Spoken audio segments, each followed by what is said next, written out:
Malamig at umaambon sa labas, pero pwede po ba nating bigyan ng mainit na palakpak ang ating Panginoon ngayong umaga? Karapat-dapat siya sa lahat ng pasasalamat, papuri at pagsamba. Palakpakan po natin ang ating Panginoon. Oh, we praise you, Lord.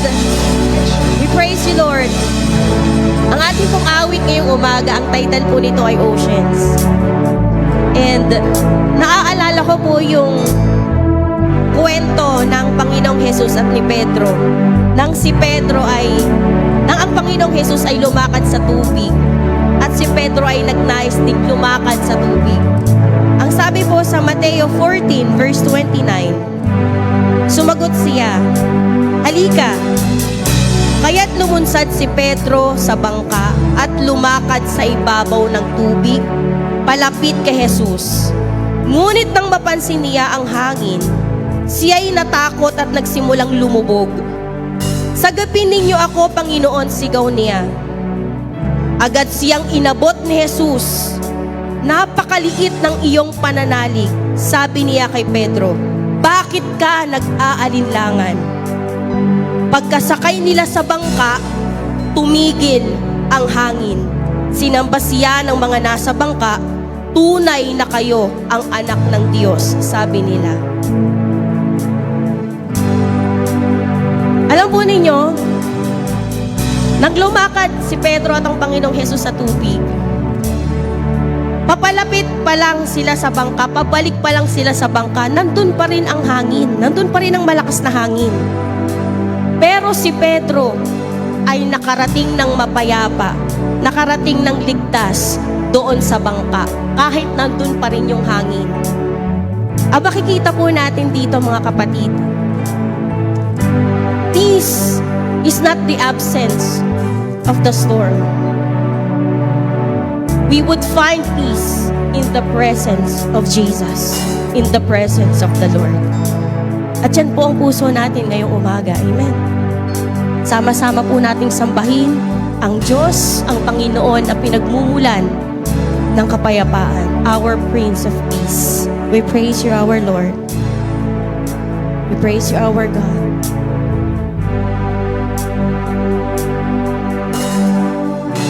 You call me out upon the waters, the great unknown, where feet may fail. And there I found you in the mystery, in oceans deep. My faith will stand, and I will call upon your name, and keep my eyes above the waves. When oceans rise, my soul will rest in your embrace, for I am yours, and you are mine.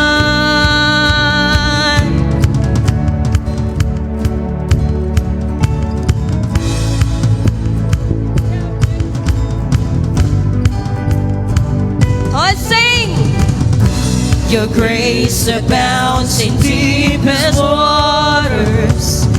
Your sovereign hand, He's our guide, will be my guide. Yeah. Where faith may fail and fear surrounds me, you never fail, and you won't start now. So it comes, so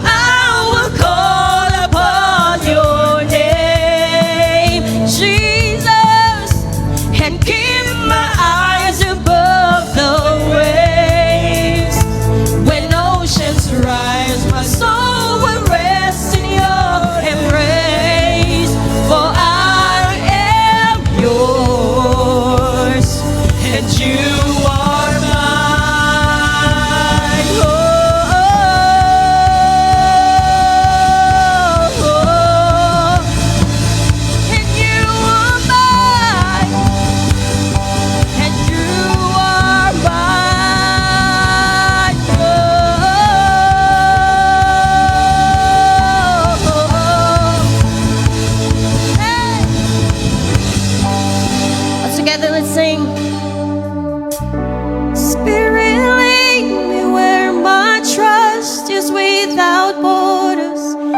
Let me walk upon the waters wherever you would call me.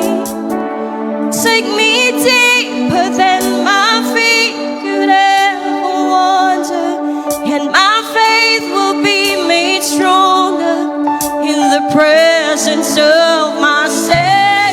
This is our prayer. Spirit, lead me where my trust is without borders. Let me walk upon the waters wherever you would call me. Take me deeper than my feet could ever wander, and my faith will be made stronger in the presence of my Savior. Hey, Spirit, lead me. Spirit, lead me where my trust is without borders. Let me walk upon the waters wherever you would call me. Take me deeper than my feet could ever wander, and my faith will be made stronger in the presence of my Savior. This is our prayer this morning. Spirit, lead me where my trust is without borders. Let me walk upon the waters wherever you would call me. Take me deeper than my feet could ever wander, and my faith will be made stronger in the presence of my Savior. Hey!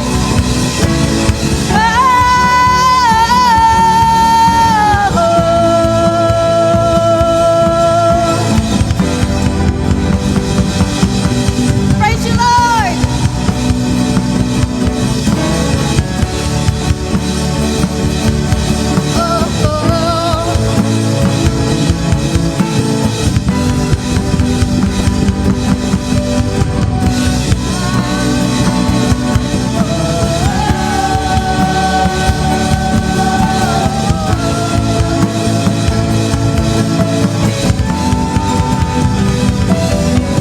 Sing. Spirit, lead me where my trust is without borders.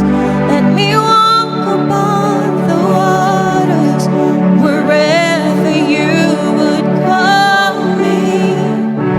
Take me deeper than my feet could ever wander, and my faith will be made stronger in the presence of my Savior. Spirit, lead me where my trust is without borders. Let me walk upon the waters, Jesus, wherever you would call me.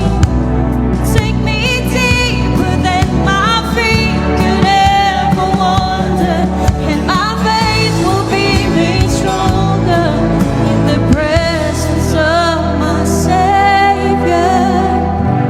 And I will call upon your name. We call upon the name of Jesus and keep my eyes above the waves. When oceans rise, my soul will rest in your embrace. For I am yours, and you are mine. Palakpakan po natin ang ating Panginoong Jesus. Thank you, Lord, for the faith. Thank you, Lord, the faith that you put in our hearts, Lord. Salamat, Panginoon.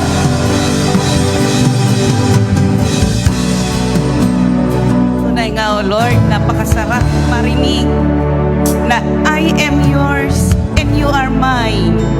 Kaya nga Ama naming Diyos na nasa langit, patuloy ka naming luluwalhatiin, patuloy ka naming papupurihan, at patuloy ka naming pasasalamatan.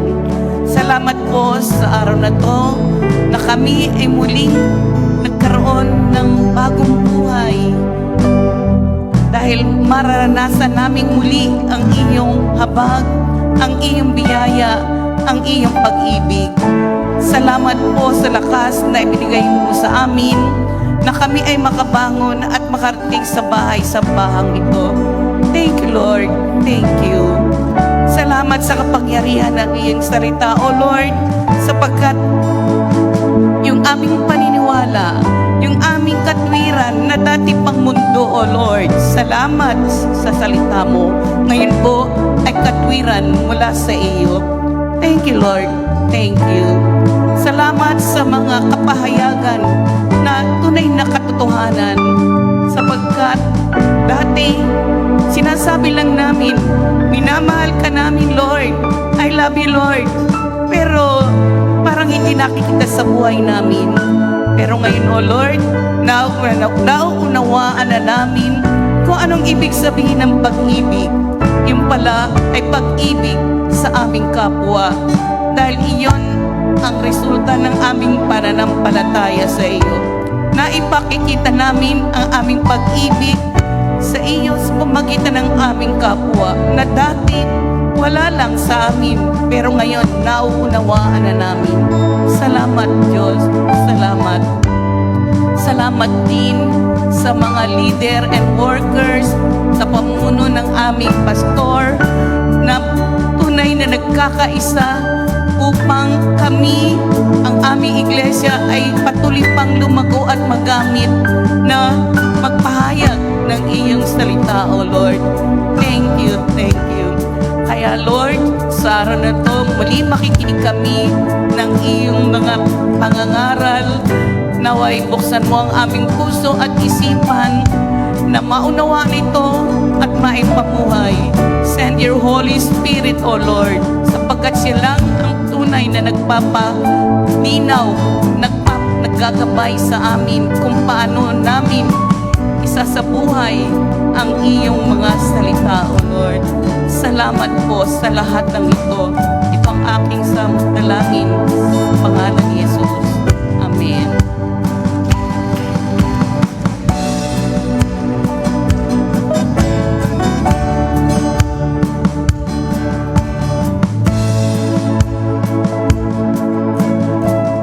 Magandang umaga po sa bawat isa na naririto ngayong umaga. Pwede po ba tayong tumawid sa ating katabi ang ating kamayan? Welcome po natin ang bawat isa ngayong umaga. Welcome din po sa lahat ng nakatutok sa ating live streaming.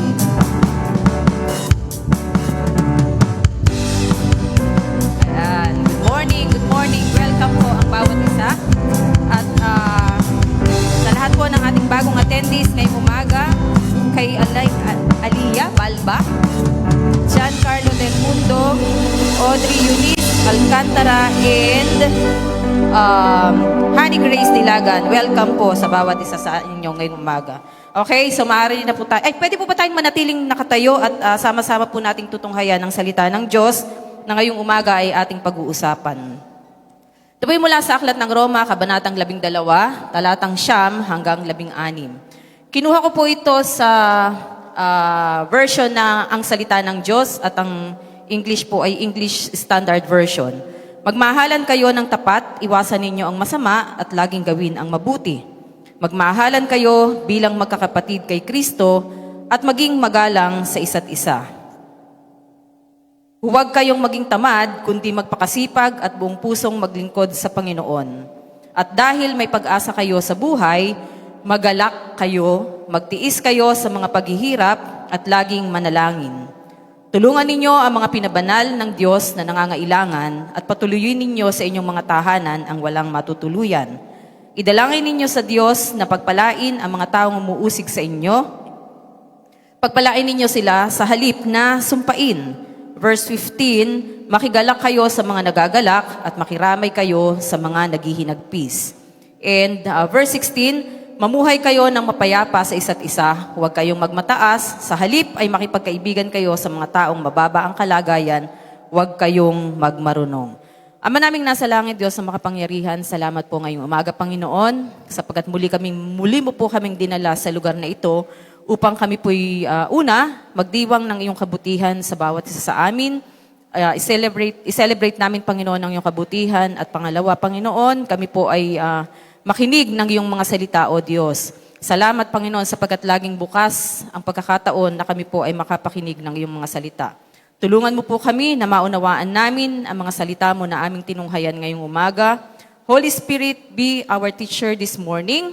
At sa iyo po namin pinagkakatiwala ang kabuuan ng gawaing ito sa pangalan po ni Jesus. Amen. Ayan, maaari na pong maupo ang lahat. Quick announcement lamang po sa lahat po ng mga binanggit ko yung pangalan. Mamaya po pagkatapos ng service ay imbitahan po namin kayo dun sa evangelism room. Punta po kayo doon at kakausapin lamang po kayo ng ating mga leaders. Gayon din naman po sa lahat po na nangangailangan ng counseling, godly counsel. Meron po tayong counseling room sa taas. So pwede po kayong makipag-ugnayan kay Pastor Ray, sa akin, kay Pastor R.A. o sa mga ushers po natin nandyan sa likod. Yan po mga naka-green na yan. Yan po yung mga ushers natin. Okay po? And patuloy pa rin po natin ipinag-aanyaya ang ating midweek service. Ito po every Wednesday, 7 p.m. So yun pong mga baka po tayo may kasama na hindi po makayang umattend ng morning at saka, first at saka second services natin ng Sunday, ay pwede po sila dito sa ating midweek service. Ito po every Wednesday, dito po sa church, 7 p.m. At para po sa iba pang mga announcement mamaya ay i-announce na lang po bago matapos ang ating gawain. Okay, so tayo po ay nandito pa rin sa ating tema for the month of July, Living in the New Life, a series on Romans 12. Tayo po ay nasa pangatlong linggo na. Nung unang linggo, pinag-usapan natin ang transformed life. Last Sunday, humble life. At ngayon pong araw na ito, pag-uusapan natin a love-filled life.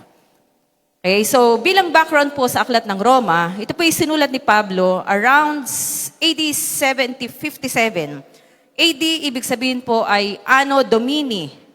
Ang kahulugan po nito ay in the year of our Lord. O ito po yung panahon, ito yung mga taon pagkatapos ng kapanganakan ng Panginoong Hesus. So sinulat po ito ni Pablo, itong sulat na ito sa mga Kristiyano sa Roma, na binubuo ng mga Hudyo at mga Hentil nung panahon na siya ay nasa Korinto habang naghahanda sa kanyang paglalakbay papunta sa Jerusalem. So si Pablo po ang sumulat nito, idinidikta niya kay Tercio. Yun yung kanyang scribe. Ito po yung makikita natin sa chapter 16, verse 22 nito pong Aklat ng Roma. Para nga po ito sa mga Kristiyano sa Roma na binubuo ng mga Hudyo at mga Hentil, sapagkat noong panahon na yon ay nakakaranas ng dispute, ng tension, ng siguro'y merong pagkakabaha-bahagi na. Sapagkat bumalik ang maraming mananampalatayang Hudyo sa Roma matapos na mapatalsik sa ilalim ng Emperador Claudio. At nakakaranas po sila ng cultural differences, kaya hinimok ni Pablo na sila ay magkaisa, magpakumbaba at magmahalan sa loob ng iglesia. So yung pong immediate context ng 12, verses 9 to 16, yung unang 11 chapters ng Aklat ng Roma ay nagpapaliwanag ng kabutihan at kahangahangang plano ng Diyos ng pagliligtas sa tao. Sa chapter 12, biglang nagkaroon ng shift from doctrine now to daily living.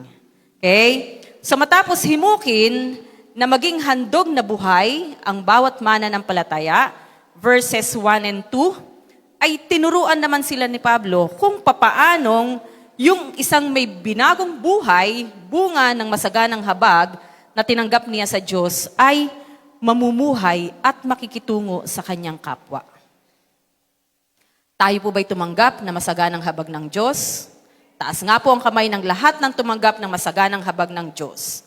Thank you. So lahat po tayo, tuturuan ngayong umaga sa pamamagitan ng sulat ni Pablo kung papaano tayo makikitungo sa isa't isa. Okay?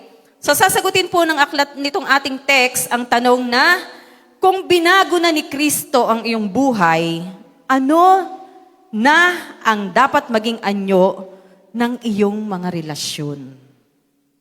Taas nga po ang kamay ng merong karelasyon. Oy, yan may kaibigan, yan may anak, yan may nanay, yan may jowa. Taas ang kamay ng lahat ng may karelasyon. Lahat tayo ay may karelasyon.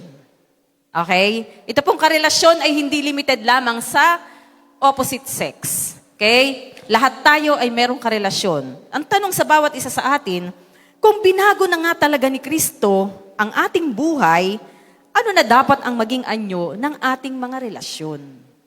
Okay? Next, so ang ating pong pag-aaral ngayong umaga ay pinamagatan ko pong authentic love. Totoong pag-ibig. Authentic love. Okay, so ang ating pong big idea, walking in the new life is visible through sincere love and healthy relationships. Ang paglakad sa binagong buhay ay makikita sa pamamagitan ng totoong pag-ibig at malusog na mga ugnayan o relasyon. Okay, ang ating pong layunin, ang ating pong objective, yes, layunin. Una, unawain ang kahulugan ng totoong pag-ibig. Pangalawa, tukuyin ang mga katangian ng isang buhay na puno ng pag-ibig. At pangatlo, suriin, examine, paano tayo nakikipag-ugnayan sa ating kapwa. Ito pong mundo nating ginagalawan ay palaging nagsasalita tungkol sa pag-ibig. Tama po ba yun? Pag nakinig ka ng radyo, ng mga musika, may love song. Pag nanood ka ng pelikula o ng sitcom, may mga pag-ibig.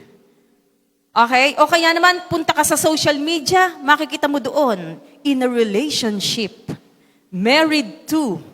So may pag-ibig, itong mundong ating ginagalawan ay laging nagsasalita patungkol sa pag-ibig. Pero maraming tao ang napagkakamalan na ang pag-ibig ay attraction o emosyon. Ang tanong ko, is love a feeling?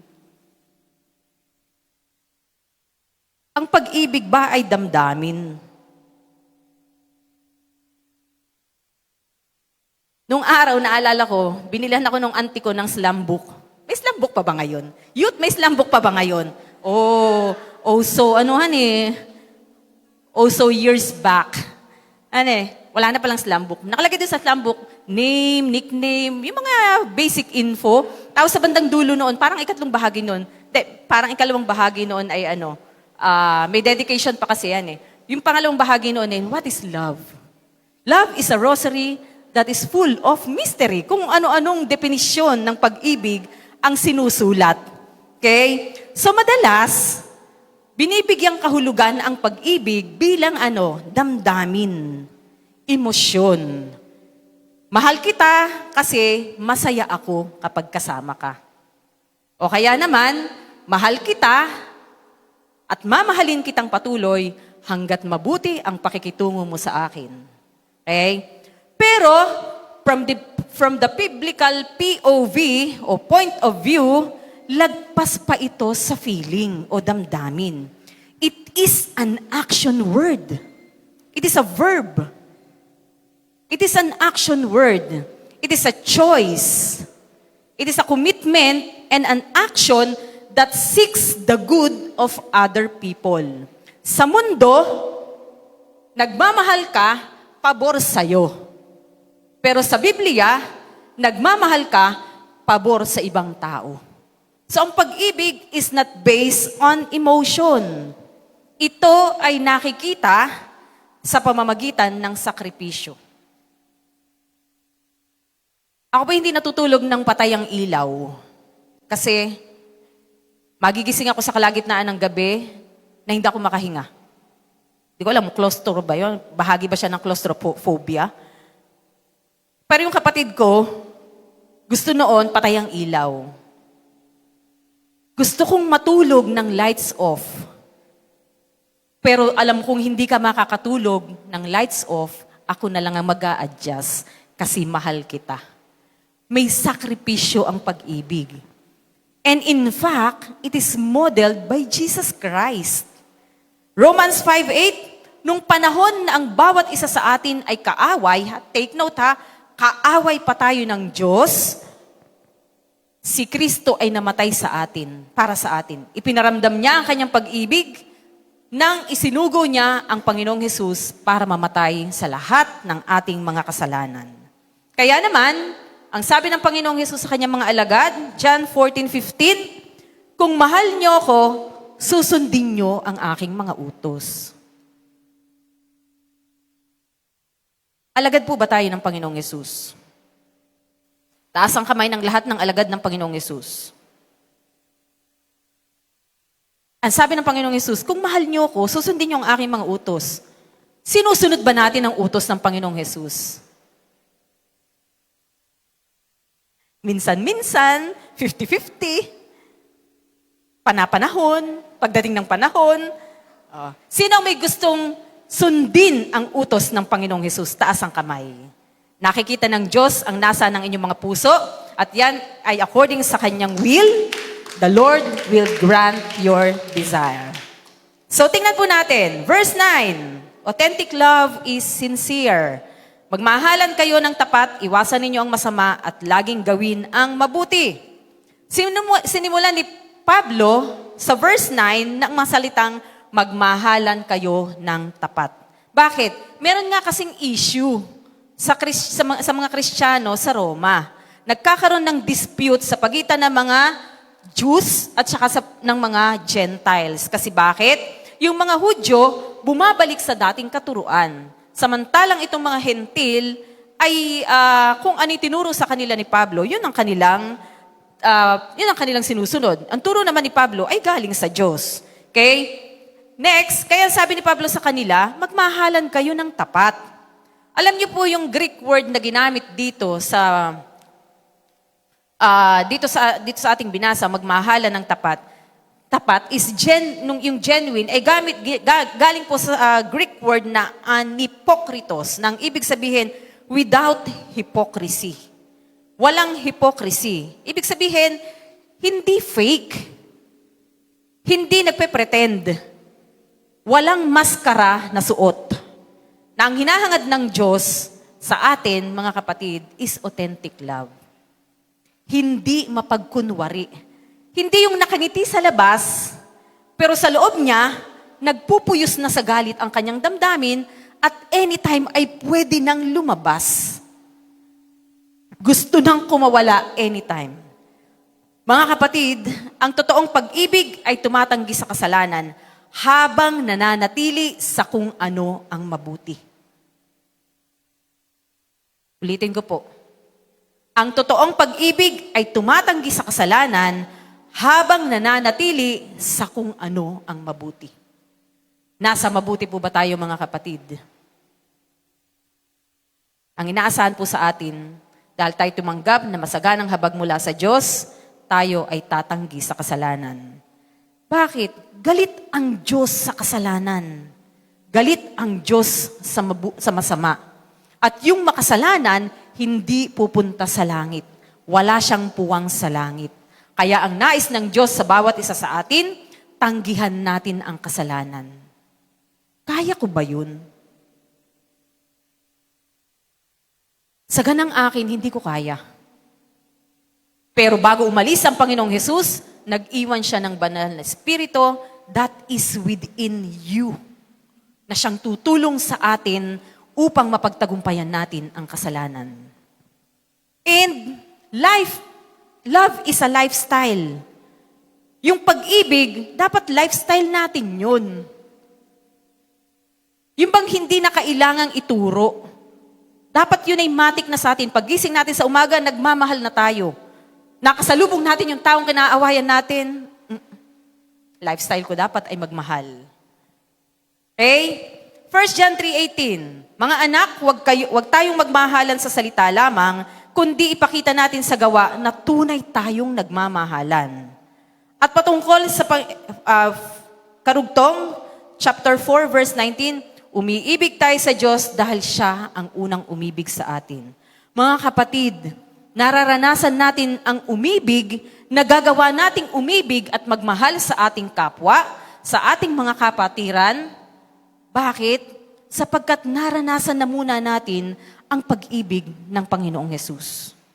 Siya na ang naunang umibig sa atin at yung pag-ibig na yon, ang masaganang habag ng Diyos na tinanggap natin, yun yung nagtutulak sa atin upang tayo naman ay umibig sa ating kapwa. Amen po ba yun? Verse 10, authentic love honors others. Magmahalan kayo bilang magkakapatid kay Kristo at maging magalang sa isa't isa. Itinuturo sa mundong ating ginagalawan, pahalagahan mo ang iyong sarili. Bago yung iba, sarili mo muna. Unahin mo muna yung sarili mo. Pero ang sabi ni Pablo, pahalagahan mo ang iba. Imaginein natin ang dalawang magkapatid na nag-aaway sa kung kanino dapat mapunta ang mas malaking hiwa ng cake. Matutuwa kaya ang kanyang magulang? Nag-aagawan, akin ang malaki, sa iyo maliit. Pero sa kabilang dako, mga kapatid, imaginein naman natin yung magkapatid na nagsasabi pareho, sa'yo na ang mas malaki. Mga kapatid, yan ang sinasabi ni Pablo sa atin ngayong umaga. Higit nating pahalagahan sa ating sarili yung iba. Pahalagahan natin yung iba ng higit sa ating sarili at huwag nating ituring ang ating sarili na mas magaling kesa sa iba. Wala tayong pwedeng ipagmalaki. And in fact, ang sabi sa Filipos chapter 2 verses 3 to 5, huwag kayong gumawa ng anumang bagay dahil sa makasariling hangarin o sa paghahangad na maitaas ang sarili. Sa halip, magpakumbaba kayo sa isa't isa at ituring na mas mabuti ang iba kaysa sa inyo. Huwag lang ang sarili ninyong kapakanan ang isipin ninyo, kundi ang kapakanan din ng iba. Dapat maging katulad kayo ng kay Kristo Jesus, ang pananaw ninyo. Ano yung pananaw ng Panginoong Jesus? Ano yung Panginoong Jesus na dapat nating tularan? He became obedient and humble even to His death. Verse 11, authentic love serves with zeal. Huwag kayong maging tamad, kundi magpakasipag at buong pusong maglingkod sa Panginoon. How do we serve God? Does He need our service in the first place? Kailangan ba ng Diyos ang ating paglilingkod? The quick answer is no. Ang Diyos natin is completely self-sufficient. Hindi niya kailangan ng ating mga paglilingkod, wala siyang pangangailangan na hindi kayang matupad at ang tao lamang ang makapagpupuno noon. Pero, inaanyayahan niya ang bawat isa sa atin to be of service. Bakit tayo naglilingkod? Una, service is our response to His mercy. Romans 12:1. Kaya nga, mga kapatid, nakikiusap ako sa inyo, alang-alang sa maraming pagkakataong kinahaawaan tayo ng Diyos. Kaya ang tanong ko kanina, tayo po ba'y tumanggap ng masaganang habag ng Diyos? Ang sagot natin, nagtaasan tayo ng kamay, tumanggap ako ng masaganang habag ng Diyos. Bakit tayo inaanyayahan ng Diyos na maglingkod? Ito yung ating response bilang pasasalamat sa Kanya mula sa pagbibigay niya, pagbubuhos ng Kanyang masaganang habag sa bawat isa sa atin. Naglilingkod tayo, hindi para tumanggap ng habag, mga kapatid, kundi naglilingkod tayo dahil tumanggap na tayo ng habag mula sa Diyos.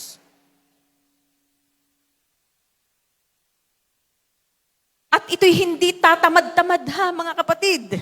Ang ating pong paglilingkod, ang service na hinahanap sa atin ay hindi tatamad-tamad, hindi seasonal, at hindi nawawalan ng gana o sigla. Pangalawa, why do we serve God? Why do we serve? Service transforms us. Mark 10:45. Panginoong Hesus po ito ha, patungkol sa Panginoong Hesus. Sapagkat kahit ako na anak ng tao ay naparito sa mundo, hindi upang paglingkuran, kundi upang maglingkod at magbigay ng aking buhay para matubos ang maraming tao. Ginagamit ng Diyos ang ating mga paglilingkod upang hubugin tayo, upang hubugin ang ating pagkatao. Ayon sa wangis ni Kristo. Kapag tayo naglilingkod, natututuhan natin magpakumbaba. Tama po ba yun? Ay, sa school ako'y master teacher. Ako'y doctor of education. Graduate ako. Huwag kayong ganyan, huwag kayong ano.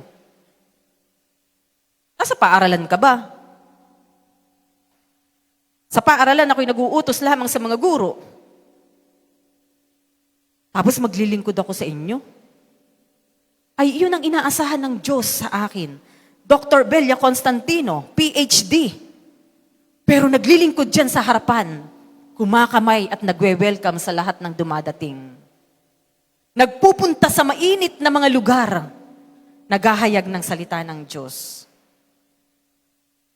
Ginagamit ng Diyos ang ating mga paglilingkod upang tayo'y hubugin ayon sa wangis ni Kristo. Ano pa? Habang tayo naglilingkod, nararanasan natin patuloy ang habag ng Diyos. Natututuhan nating magtiyaga at nawawala yung ating pagiging makasarili. Kasi bakit? Ang iniisip na natin ay hindi ang ating sarili, kundi yung tao o mga tao na ating pinaglilingkuran. And pangatlo, God serves others through us. Ephesians 2:10. Nilikha tayo ng Diyos at sa pakikipag-isa natin kay Kristo Jesus, binigyan niya tayo ng bagong buhay para gumawa tayo ng kabutihan na noon pa'y itinalaga na ng Diyos na gawin natin. Bagamat hindi kailangan ng Diyos ang mga paglilingkod, self-sufficient siya completely, pero kailangan ng tao. Ay sino ang gagamitin ng Diyos para abutin ang tao? Walang iba, kundi tayong lahat na natumanggap ng masaganang habag mula sa Diyos. Kaya wag tayong tatamad-tamad, mga kapatid. Kapag pinapakain natin yung mga nagugutom, kapag pinalalakas natin yung mga nanghihina, tinuturuan natin o inaalagaan natin yung mga nangangailangan, gumagawa ang Diyos upang pagpalain yung iba sa pamamagitan natin. Ang sarap kaya nun. Diba? Ang saya kaya sa pakiramdam na ikaw ay kabahagi kung saan gumagawa ang Diyos. Ayaw mong gumawa, ayaw mong sumama, di sige, go. It's your choice. Pero huwag ka mag-alala, kapatid. Kahit hindi ka sumama kung saan gumagawa ang Diyos, tuloy pa rin ang paggawa ng Diyos at ang kalugihan ay nasa iyo. Gusto ba nating malugi? Ayaw nating malugi. Ang gusto natin, tayo ay laging kasama kung saan gumagawa ang Diyos. So let us be of service to others. Ibig sabihin, serving Christ means serving His people. Ang paglilingkod natin sa tao, ginagawa natin yon sa Panginoon. Matthew 25:40, ang sabi ng Panginoong Hesus, at sasagot ako bilang hari. Sinasabi ko sa inyo ang totoo, nang ginawa nyo ito para sa pinakahamak kong mga kapatid, para na rin ninyo itong ginawa sa akin. Ang ibig sabihin, whatever we did, whatever we do to the least of the Lord's brethren, we are actually doing it for Him.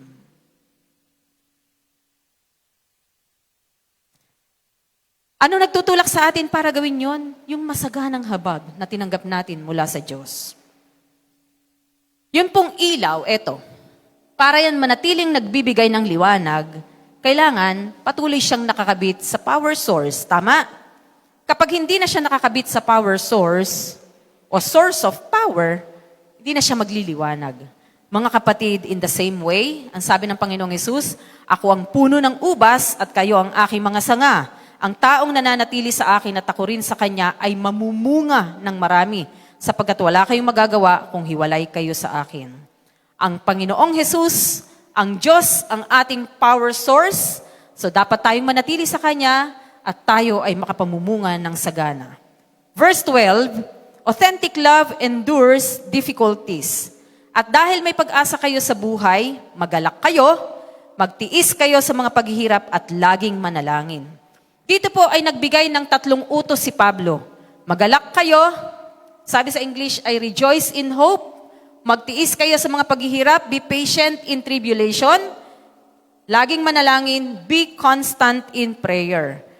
Pero ano nga ba yung pag-asa natin?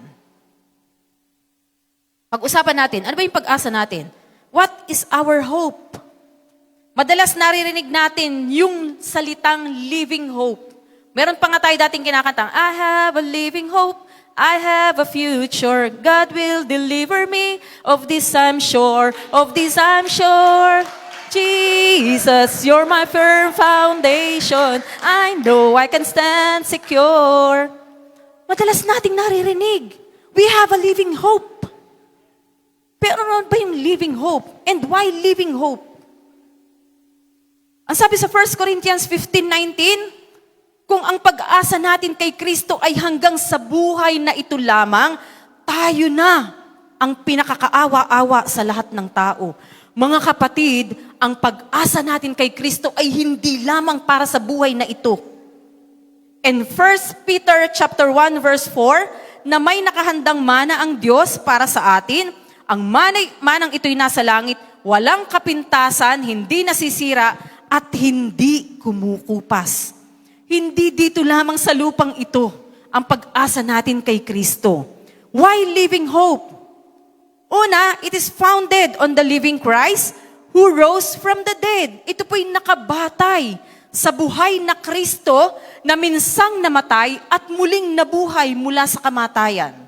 1 Peter 1:3, purihin natin ang Diyos sa Ama ng ating Panginoong Hesukristo.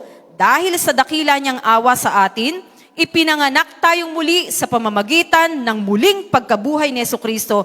Ito ang nagbibigay sa atin ng malaking pag-asa.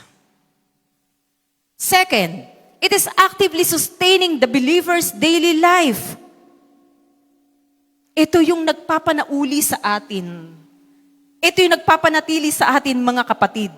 Kung bakit tayo nandito, nakapagtitiis, nakapagtsatsaga, ay dahil meron tayong buhay na pag-asa. And number 3, it gives joy and strength. Ito'y nagbibigay sa atin ng kagalakan at kalakasan sa panahon ng mga pagsubok at mga tiisin na ang mga pangako ng Diyos ay magkakaroon ng katuparan. Kung may inaasahan kang isang araw, pupunta ka sa Canada, sa kabila ng tagal ng pag-aayos ng mga dokumento, paghingi ng clearance mula sa Division Office, palipat-lipat, pabalik-balik, mula sa Tanay West Integrated National High School, papuntang Division Office, paulit-ulit ang pagpapaulit ng papel ng mga dokumento, pagpapapirma sa mga tao. Kung may inaasahan ka na isang araw, pupunta ka sa Canada, tatamarin ka ba? Panghihinaan ka ba ng loob? Samantalang alam mo isang araw, magkakaroon ng katuparan na ikaw ay pupunta sa Canada. Mga kapatid, ang pag-asa natin kay Kristo ay hindi lamang visa, hindi lamang ticket, hindi lamang pagpunta sa Canada, hindi lamang pagpunta sa USA, hindi lamang pagpunta sa New Zealand o sa Australia. Higit pa roon ang pag-asa natin kay Kristo na isang araw, ang bawat isa na nananampalataya at nananatili sa Kanya, pupunta sa langit sa buhay na walang hanggan sa piling niya. Pag ikaw ay merong buhay na pag-asa na ganun, tatamarin ka ba? Panghihinaan ka ba ng loob sa gitna ng maraming problema? Hindi mo aalintanin, hindi mo alintana yung lahat ng mga paghihirap dito kasi alam mo, dadating ang isang araw, ang lahat ng iyan ay matatapos din at pupunta ka na sa tunay mong tahanan, walang iba sa piling ng ating Panginoong Hesus.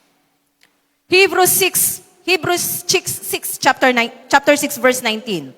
Ang pag-asang ito ay matibay tulad ng angkla at ito ay nagbibigay kapanatagan sa buhay natin dahil umaabot ito sa pinakabanal na lugar. Mga kapatid, ang pag-asa natin kay Kristo ay abot hanggang sa pinakabanal na lugar. Ano po yung pinakabanal na lugar? Ito yung lugar nung unang panahon sa Old Testament, ito yung Holy of Holies. Hindi po lahat ay nakakapasok sa Holy of Holies, mga kapatid. Yung pinakapunong pari lamang ang pwedeng pumasok doon at kinakailangan siya ay malinis at walang kapintasan, walang kasalanan. Sapagkat nandoon ang presensya ng Diyos. Mga kapatid, ang ating pag-asa na ito ay umaabot sa pinakabanal na lugar, doon sa langit kung saan nandoon ang presensya ng pinagmumulan ng masaganang habag na tinanggap natin, walang iba kundi ang ating Diyos na buhay. And because we have this living hope, then we can stand secure. I know I can stand secure. Because Jesus is our firm foundation. We We can stand secure in tribulation, and we can pray continually. Imagine niyo nga ang isang barko na nasa gitna ng nagngangalit na alon sa dagat. Malakas ang hangin, may bagyong kinakaharap, pero hindi siya natitinag dahil merong isang anchor, merong isang angkla na firmly fix sa ilalim, matatag na nandun sa ilalim ng tubig. Mga kapatid, si Kristo Jesus ang ating firm foundation. Siya ang ating angkla. Kaya hindi tayo matitinag anuman ang pagdaanan natin sa mundong ibabaw. We have one alongside. Meron tayong kasama. Kaya kung sinasabi mo, ang feeling mo nag-iisa ka, well, gusto ko sabihin sa'yo, you're wrong. Mali ka doon. Kasi hindi ka nag-iisa. Kasama mo ang Diyos. Verse 13, authentic love shares with others.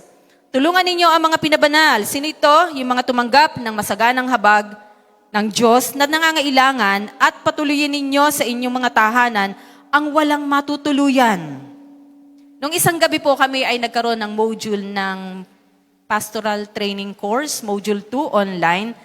Napag-usapan po namin yung Good Samaritan. Sa aklat ng Lucas sa chapter 10 verses 25 to 35 ay nagkwento ang Panginoong Hesus. So sa verses 25 to 26 ay may isang tagapagturo ng kautusan ang lumapit sa Panginoong Hesus para subukin ang Panginoong Hesus. Actually, hindi naman para talaga matuto, kundi gusto niyang subukin ang Panginoong Hesus. Nagtanong siya, paano ako magkakaroon ng buhay na walang hanggan? So tinanong siya ng Panginoong Hesus. Imbis na sagutin siya, binalik ng Panginoong Hesus sa kanya ang tanong, ano ba ang nakasulat sa kasulatan? At sumagot yung lalaki sa verse 27, mahalin mo ang Panginoon mong Diyos ng buong puso, ng buong kaluluwa, ng buong lakas, at ng buong pag-iisip. At mahalin mo ang iyong kapwa tulad ng pagmamahal mo sa iyong sarili. Sabi ng Panginoong Hesus sa kanya, tama ang sagot mo. Gawin mo iyan at magkakaroon ka ng buhay na walang hanggan. Sa verse 29, nagtanong uli ang lalaki sa kanyang kapwa. Nagtanong uli ang lalaki kung sino ang kanyang kapwa. Okay? Kasi nga gusto niya subukin ng Panginoong Hesus. So sa verse 30, para hindi mapahiya yung lalaki, yung tagapagturo ng kautusan, sumagot ang Panginoong Hesus. Bilang sagot sa kanya, nagkwento si Hesus, may isang taong papunta sa Jericho galing sa Jerusalem. Habang naglalakad siya, hinarang siya ng mga tulisan. Kinuha nila ang mga dala niya, pati na ang suot niya, binugbog nila siya at iniwang halos patay na sa tabi ng daan. So sa kabuuan ng kwento, hindi na po natin isa-isahin, sa kabuuan ng kwento ay may ilang mga karakter na binabanggit ang Panginoong Hesus na nakakita dun sa lalaking nakahandusay na halos ay patay na. Nandun yung pari, yung pari pero lumihis din ng daan. Nandun ang Libita, yun yung katulong ng pari sa paglilingkuran sa templo, pero lumihis din ng daan. At yung isang lalaki ay yung Samaritano. Pag sinabing Samaritano, ito po'y mistiso o mistisa. Ibig sabihin, maaaring yung tatay niya o nanay niya ay Hudyo, pero nakapag-asawa ng ibang lahi. At dun sa mga totoong Hudyo o pure-blooded Jews, ang tingin nila sa mga Samaritano, marurumi. Okay? So itong Samaritanong ito, nang makita niya yung lalaking nakahandusay, tinulungan niya. Sabi sa verses 34 at 35, nilapitan niya, nung Samaritano, ang lalaki, hinugasan ng alak ang sugat, binuhusan ng langis at saka binendahan.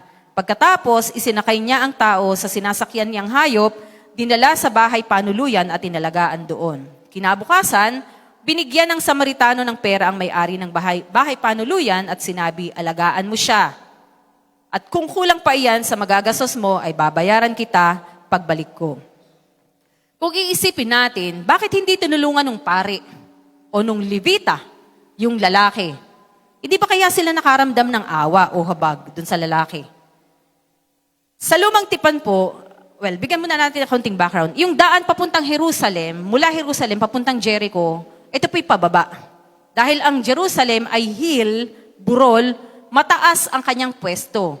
At mula doon sa Jerusalem, papuntang Jericho, ang sabi po doon sa aking nabasa, it will take 6 to 8 hours na lakad. Depende sa bilis, depende sa pace ng tao. So, sobrang layo. Pangalawa, mabato. May ilang bahagi na disyerto, so ibig sabihin, ito'y pwede talagang maging tambayan. Wala masyadong halaman dito eh. Pwede talagang maging tambayan ng mga masasama ang loob. Pangalawa, sa lumang tipan, yun pong mga patay ay itinuturing na marumi. Tama po ni Pastor. Tuturing na marumi. Kaya ang sino mang tao na makahawak sa isang patay ay ituturing din na marumi. Okay? So yung pare at yung levita, hindi natin masisi na hindi nila nilapitan. Iniwasan nila yung lalaking nakahandusay na halos ay patay na. Kasi bakit? Sa oras na mahipo nila yon, ituturing din silang marumi. Pero, yung Samaritano, hindi niya iniwasan yung lalaking nakahandusay. Bakit, mga kapatid? Ano pong makikita natin sa kwento? Ang totoong pag-ibig ay mapagbigay. Ang totoong pag-ibig ay nagbubukas ng palad. At ang totoong pag-ibig ay nagbubukas ng tahanan. Nakita dun sa lalaki ang tunay na pag-ibig. Ano pong ibig sabihin sa ating panahon ngayon, mga kapatid? Ang totoong pag-ibig dapat ay visible sa atin. Hindi ito nagbubulag-bulagan. Love is always visible. Must always be visible sa atin. Ang totoong pag-ibig hindi nagtatanong na ang totoong pag-ibig nagtatanong ng paano ako makakatulong. Anong pwede kong gawin para makatulong? Sa halip na ang tanong na, anong makikita ko dyan? Diba? May mga tao kasi kapag nilapitan mo, ang unang tanong, anong pakinabang ko dyan? Mga kapatid, ang totoong pag-ibig na nasa atin, ang tanong, ano ang pwede kong gawin para makatulong? Ano ang magagawa ko?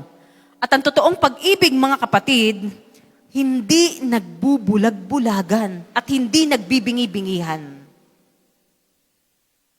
Taas nga po ang kamay ng lahat ng tumanggap na masaganang habag ng Diyos. Tumanggap tayo ng masaganang habag ng Diyos. Mga kapatid, inaasahan sa bawat isa sa atin na hindi tayo nagbubulag-bulagan. May nakita kang kapatid mo na nangangailangan, be of help, be of service. Nakita mo yung kasama mo na may pangangailangan, huwag kang magbingi-bingihan. Huwag kang magpatay-malisya. Nakasabay mo sa jeep, ang isang kapatiran na alam mong wala naman masyadong kakayahan, nagtulog-tulugan. Kasi bakit? Ayaw mong ilibre ng bayad. Mga kapatid, ang tunay na lingkod ng Diyos na tumanggap ng masaganang habag ng Diyos ay hindi nagtutulog-tulugan. Hindi nagbubulag-bulagan at hindi nagbibingi-bingihan. Gusto ko pong bigyan ng diin. Kumbaga sa sulat, all caps, para may dating. Hindi tayo dapat nagbibingi-bingihan. Hindi tayo dapat nagbubulag-bulagan. At hindi dapat tayo nagtutulog-tulugan, mga kapatid. Ang pag-ibig ay dapat visible sa atin. Hindi po ako nagagalit. Verse 14, authentic love blesses instead of cursing. Idalangin ninyo sa Diyos na pagpalain ng mga taong umuusig sa inyo, pagpalain ninyo sila sa halip na sumpain. Parang ito yung isa sa mga pinakamabigat na utos. Inaway ka na, pagpapalain mo pa. Pero mga kapatid, ito po ang eksaktong ginawa ng Panginoong Hesus. Habang siya'y nakabayubay sa krus ng Kalbaryo, ang sabi ng Panginoong Hesus, Father, forgive them. Sino yung them? Yung lahat ng alimura sa Kanya, yung lahat ng dumura sa Kanya, yung lahat na naghubad sa Kanya at yung Kanyang balabal ay ginawang sugalan. At yung lahat ng nagpapako sa Kanya sa krus ng Kalbaryo, ang sabi ng Panginoong Hesus sa Ama habang siya'y dumadalangin, Father, forgive them for they know not what they do. Hindi nila alam ang kanilang ginagawa. Mga kapatid, ito po ang eksaktong inaasahan ng Diyos sa bawat isa sa atin. We are called to refuse revenge. And we are called to choose grace. Nakakita na po ba kayo ng bumbero na habang may apoy, nagliliyab na apoy, ay binuhusan ng gas? Oh no. Sabi ng pamangkin nyo, nakakita na ba kayo ng bumbero na habang nagliliyab ang apoy, buhos ng gas, ay engot. Walang matinong bumbero na sa kalagitnaan ng nagliliyab na apoy ay nagbubuhos ng gasolina. Ang ibinubuhos nila ay tubig para mapigilan ang paglago, ang paglaki, ang paglawak ng apoy, mga kapatid. Tama po ba yun? Amen ba yun? Ang pagganti ng galit sa galit ay parang pagbubuhos ng gasolina sa nagliliyab na apoy, mga kapatid. Pero ang pagtugon ng may pag-ibig ay parang pagbubuhos ng tubig sa nagliliyab na apoy. Anong inaasahan sa bawat isa atin? Huwag tayong magbuhos ng gasolina. Kasi bakit? Lalong magliliyab ang apoy. Sa halip, buhusan natin ng pag-ibig para yung nagliliyab na apoy ay matapos. Verse 15, authentic love shares the joys and sorrows of others. Romans verse 15, makigalak kayo sa mga nagagalak at makiramay kayo sa mga nagpis. Meron pong 4 na uri ng tugon ang pwedeng gawin ng isang tao sa isang sitwasyon. Una, sympathy. Nalulungkot siya, nakikisimpatya siya. Ay, kawa ka na nga. Pero wala siyang ginagawa. Pangalawa, empathy. Inilalagay mo yung sarili mo dun sa kanyang sitwasyon. Nararamdaman ko kung ano yung nararamdaman mo. I know how it feels. Pangatlo, apathy. Deadma. Walang pakialam. Hindi siya naapektuhan ng mga pangyayari. Pangatlo, antipathy. Ay buti nga sa kanya, kaya siya nagkakaganyan. Pwede mo bang sabihin sa paa mo na hindi makalakad dahil may gout? Ay kasalanan mo yan, kain ka kasi ng kain ng mani. Tanggap ka ng tanggap ng mani na kinakain ng bibig. Magdusa ka. Sasabihin mo ba sa kamay mo na hindi maitaas kasi may frozen shoulder? Kasalanan mo yan, di ka nag-exercise eh. Hindi. Di ba mga kapatid? Kapag may isang bahagi ng katawan natin na may problema, buong katawan ay apektado. Mga kapatid, itong inaasahan sa atin ng Diyos. We share with others. Dapat tayo ay hindi nakikisimpatsya lamang, mga kapatid. Hindi rin tayo walang pakialam at mas lalong hindi tayo natutuwa kung nakikita natin na dumaraan sa paghihirap ang ating kapatid.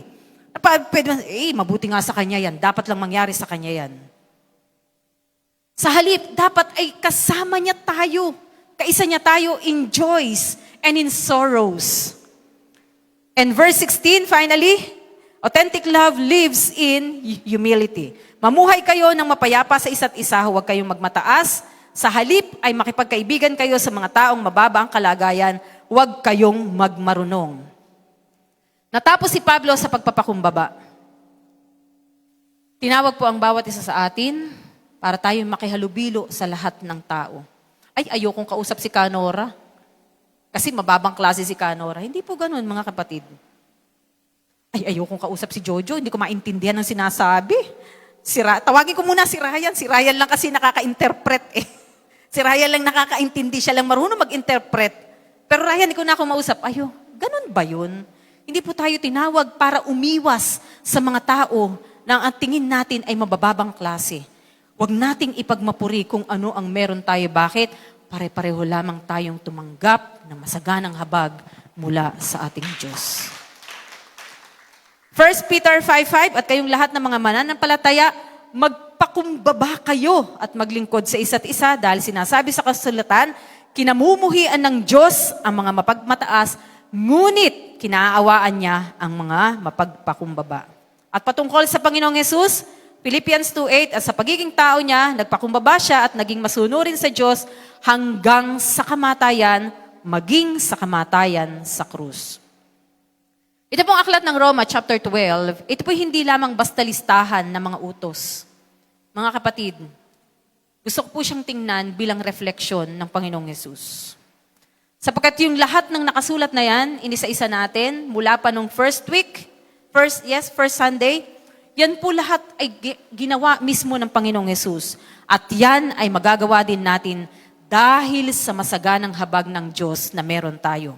Kung wala tayong tinanggap na masaganang habag, may asahan ba sa atin ng Diyos? Walang asahan sa atin ng Diyos. Dahil siya'y patas. Magsusulit tayo sa kung ano ang meron tayo.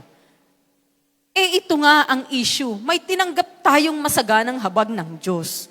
So inaasahan tayo ng Diyos na yung lahat ng binabanggit dito mula pa sa verse 1, lahat ay yan ay ating gagawin sapagkat tayo ay tumanggap na masaganang habag mula sa Diyos. At bilang pagtatapos, tanungin po natin ang ating mga sarili. Paano ko pinakikitunguhan ang mga tao sa aking paligid? Pangalawa, ang aking buhay ba ay nagiging refleksyon ng Panginoong Hesus? Tayo pong lahat ay tumayo.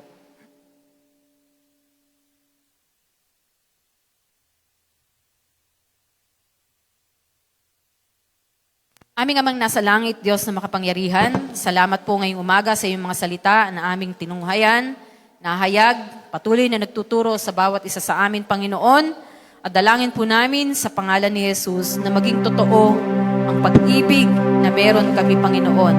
Huwag kaming maging mapagpaimbabaw, O Diyos, at puspusin mo kami ng pag-ibig na namumula sa iyo upang yung buhay na aming pinamumuhay, Ama, ay tunay pong maging refleksyon ng aming Panginoong Jesus, Panginoon. Help us to become living testimonies of your grace.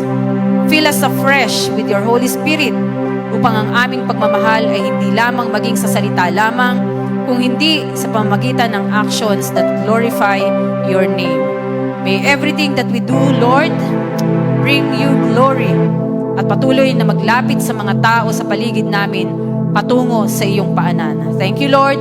Salamat, Panginoon, at patuloy mo po kaming ingatan ang buhay na ipinamumuhay namin. Ito'y magsilbing liwanag sa mga tao na nakapagpaligid sa amin, O Diyos. Tulungan mo po kami na mabigyan ka namin ng karangalan sa pamamagitan ng buhay na aming pinamumuhay. Sa pangalan po ni Jesus, ito po yung aming panalangin. Amen. Amen.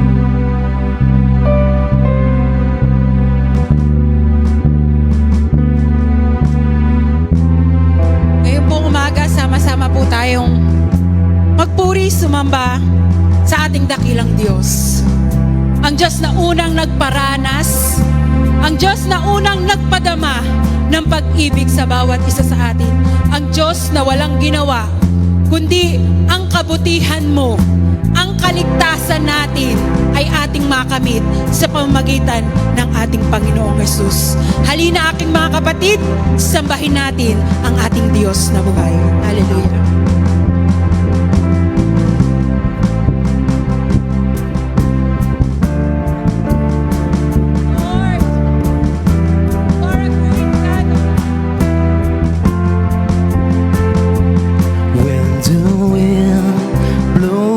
With the storm and the darkness begins to fall, I will worship the name of Jesus.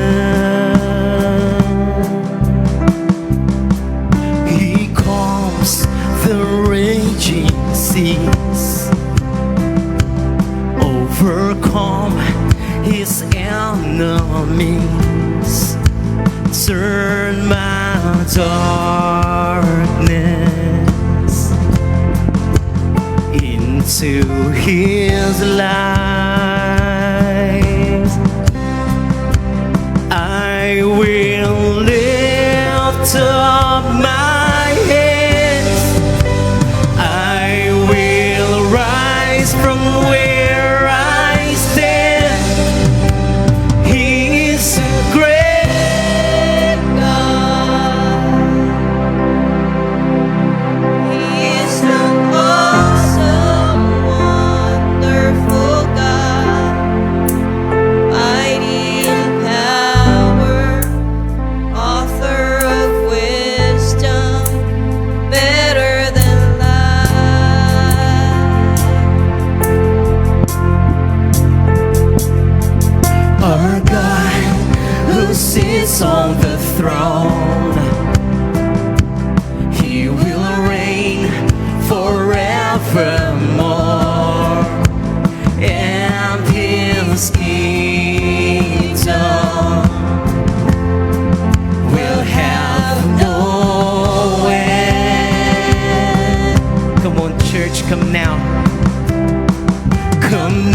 tribe confess His name as we worship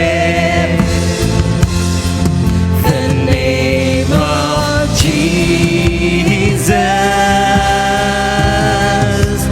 I will lift up my head. I will rise from where I stand. He is a great God.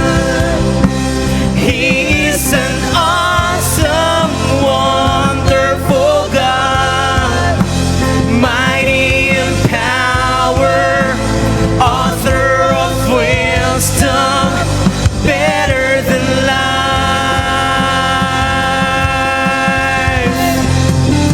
He is a great God.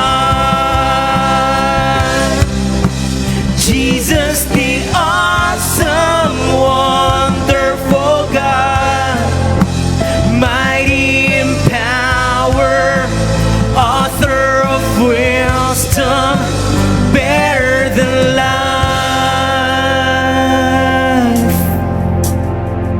Tayo po ay dadako sa pagkakaloob. Tayo po ay magkaloob ng may galak sa ating puso.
Sabi po dun sa susunod na awitin natin, there is power in the name of Jesus. Church, inaanyahan ko po na itaas po natin yung ating kamay na there is power in the name of Jesus. Kung dumadaan po tayo sa anxiety, depression, problema sa pamilya, there is power in the name of Jesus. Sakit, karamdaman, there is power in the name of Jesus, church. Hallelujah. Sabay-sabay po natin awitin, church. There is power, power, power in the name of Jesus. There is power, power, power in the name of God. There's power, church. There is power, power, power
and all will see how great is our God.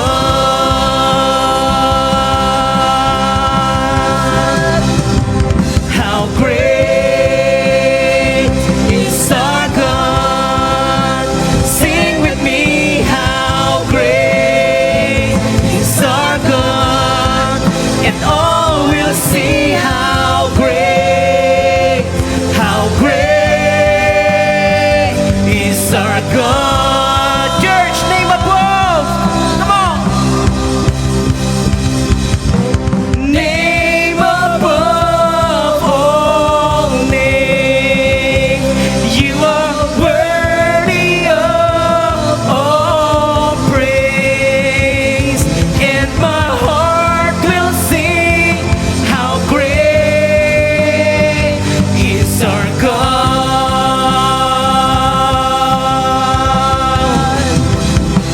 Jesus, name above all names. You are worthy of all praise. And my heart will sing how great is our God.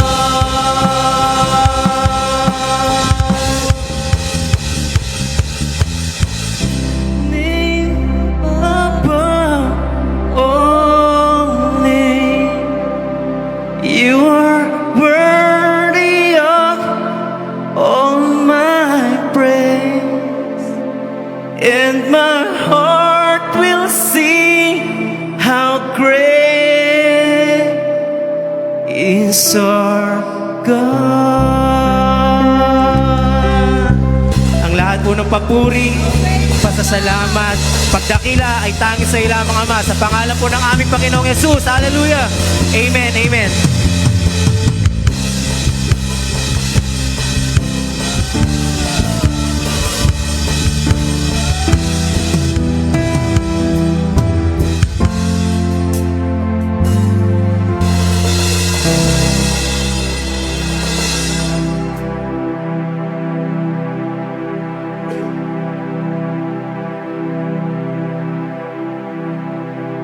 Dadako na po tayo sa isa pang mahalagang bahagi ng gawain po ng Diyos ngayong umaga, ang pakikisalo sa Kanyang banal na hapag. May pinagtagubilin po ng Panginoong Yesus sa Kanyang mga alagad, pati na rin po sa atin upang sa pamagitan nito, magunita natin ang kadakilaan ng pag-ibig ng Diyos sa atin habang tayo makasalanan pa. Ang Panginoong Yesus ay namatay para sa atin. Sa unang sulat ni Apostol Pablo sa mga taga-Korinto o sa church sa Korinto at tinaran sa church dito sa Tanay Christian Faith Church ay ganito po ang sinasabi: tinanggap ko ang araw sa Panginoon na siya namang binabahagi sa inyo. Ang Panginoong Yesus nung gabing bago'y pagkanulo ay dumampot ng tinapay. Matapos magpasalamat ay pinarapira sa iyon at sinabi, ito ang aking katawan na binabahagi sa inyo. Gawin nito bilang pag-alala sa akin. Sabay-sabay po natin ngayon.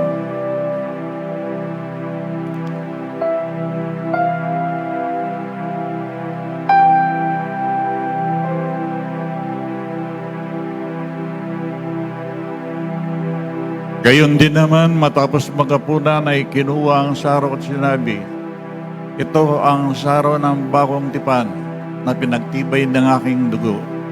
Gawin niyo ito kung kayo inom bilang pag-alala sa akin. Sapagkat sa tuwing kayo'y kakain ng tinapay nito, iinom sa sarong ito, ay inyong pinahayag ang kamatayan ng Panginoong Yesus hanggang sa kanyang pagbabalik. Sabay-sabay po natin.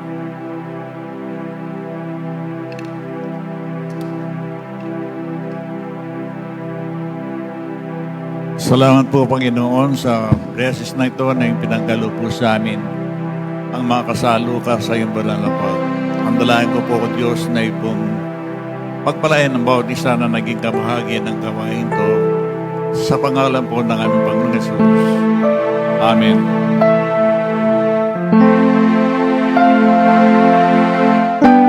Muli Patuloy po tayong umawit ng may kagalakan sa ating mga puso at patuloy na papurihan ang ating nag-iisa at tunay at dakilang Diyos na siyang patuloy na nagmamahal, kumakalinga at patuloy na tayo'y inilalapit niya sa kanyang presensya. Hallelujah!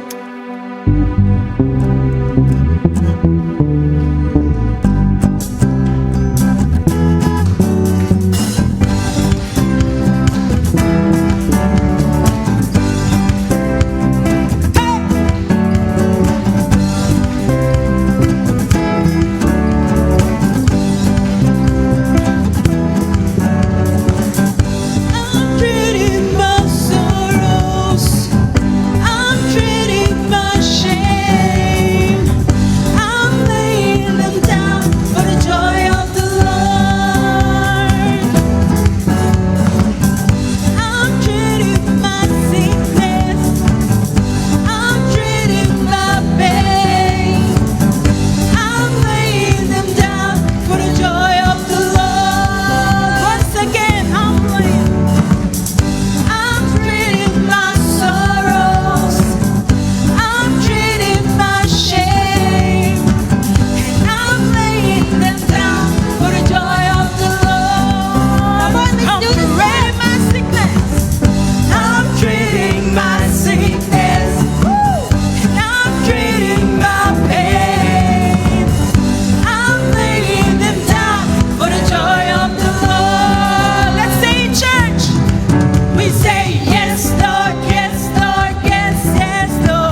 Dakilang Diyos sa aming mga nasa langit. Tanggapin mo po ang mga kaloob at handog ng iyong mga anak bilang tanda po ng aming pagmamahal sa iyo. Palangin po namin na ito'y maging mabangong sa iyo sa iyong banal na pa. Salamat po, Panginoon, sa iyong masaganang pag-ibig na iyong iniukol po para sa amin. Na habang kami makasalanan pa, ang Panginoong Jesus ay namatay para sa amin.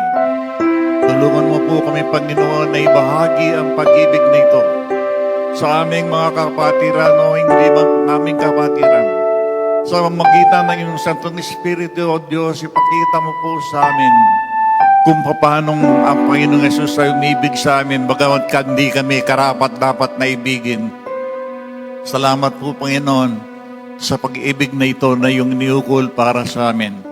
At sa amin pong pansamantalang pag-iwa-hiwalay ngayong umaga, baunin po namin ang iyong pagpapala, masaganang basbasan, bendisyon, sa pangalan ng Ama, ng Anak, at ng Diyos sa Espiritu Santo, po ay aking panalangin.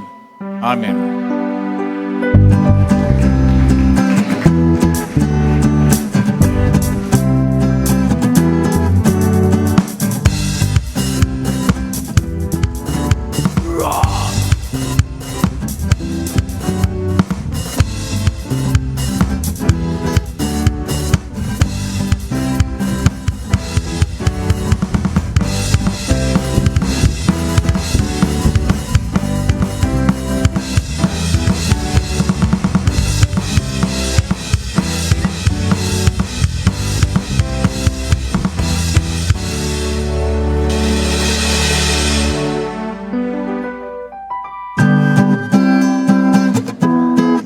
Tama naman ah.